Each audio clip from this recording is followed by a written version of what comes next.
The Reserve Bank has found many Australians have little idea of what it's trying to achieve with interest rates, and that could be making its job harder.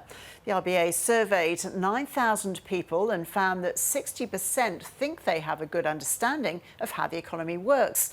That number is lower for some demographics, including younger people and low-income earners. The survey also tested people's knowledge of key economic concepts and has found fundamental gaps in the public's understanding of monetary policy, particularly how interest rates affect inflation. Only 25% of people understand that high rates will ultimately lead to lower inflation. Most people incorrectly believe the reverse is true. That's despite 2/3 of respondents listing inflation as one of their top economic concerns. Mi Bui is an economist with AMP and joins us now. Hi there, Mi. So are you surprised by what the Reserve Bank has found about the level of economic understanding among the general public? Thanks for having me. I was not too surprised because I think there have been a lot of surveys indicating that Australian economic and financial literacy has been quite low in recent years. And given that inflation has only been an issue in the past 5 or 6 years, it's actually not too surprising to see some lower levels of understanding related to these topics, given that it was not such a big topic in the 2010s. But I do think it is quite concerning, though, that a lot of Australians don't really understand what the RBA is trying to do, given that the RBA has been forced to hike interest rate 3 times this year. Some people still think that they are doing it to fuel even more inflation, which I think is making their job a little bit harder. Yeah, and the survey found that most people think that higher interest rates mean higher inflation, as you say. You're an economist, Mi, so you live and breathe economics, of course. So inflation, monetary policy, the sizable proportion of the population, though, hasn't studied economics. So really you can't blame them for not knowing how it all works, can you? Yeah, I totally understand why people think that is the way. It's because most people think in terms of one single channel, how interest rates affect the economy. So normally when you think about, for example, you're a business owner, you see higher interest rates, you probably have to pay more on your loans. So maybe you have to raise your coffee or avocado toast prices. And that's kind of the channel that most people think. And understandably, that might actually fuel higher inflation. But I think the thing here is that the Reserve Bank thinks of the economy as a whole rather than just through one single channel, through that business owner channel. There are a lot of different ways that higher interest rates can actually lower inflation.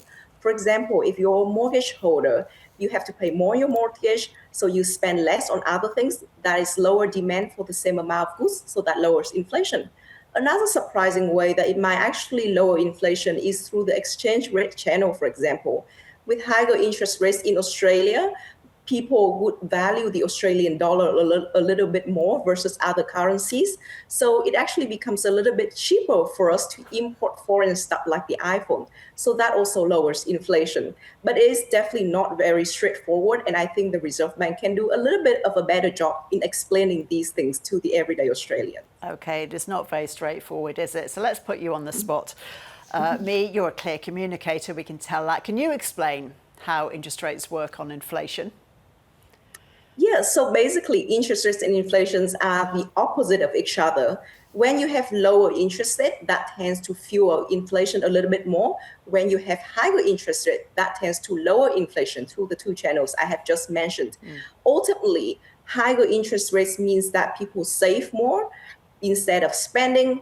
When you have less people spending, that's also less demand in the economy. Less demand versus supply, that's basically lower inflation. I think we basically just have to go back to the basics that inflation is fueled by the fact that there's more demand than supply, which is the situation that Australia has been in throughout the past year. So how worried do you think the Reserve Bank is by the results of its survey, and what can it do to just clarify what it's trying to do? I think that it is not, usually the Reserve Bank, when they hike interest rates, because there are so many ways that it can affect the economy, it is not totally necessary that 100% of Australians need to know how it works. Higher interest rates still work through constraining borrowing and spending. However, it is going to make it a lot easier for the Reserve Bank to educate the everyday Australian of how it works, because it works through lowering inflation expectations. When people understand that the Reserve Bank is trying to lower inflation, they believe that lower inflation will be on the horizon, then that means people are not in the fear of missing out on buying things anymore. They don't have to front load their purchases. Businesses wouldn't think that they would have to hike their own prices in the near future as much anymore. So that is quite necessary for the central bank. In terms of what they can do, I think lately they have been posting a lot more educational videos on their social media channels. I think that's a very good thing.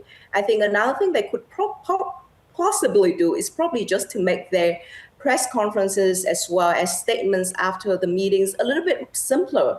I think as an economist, I try to read all their statements every time they meet on the cash decision day. And they are actually quite hard to understand even for someone who reads that every single day.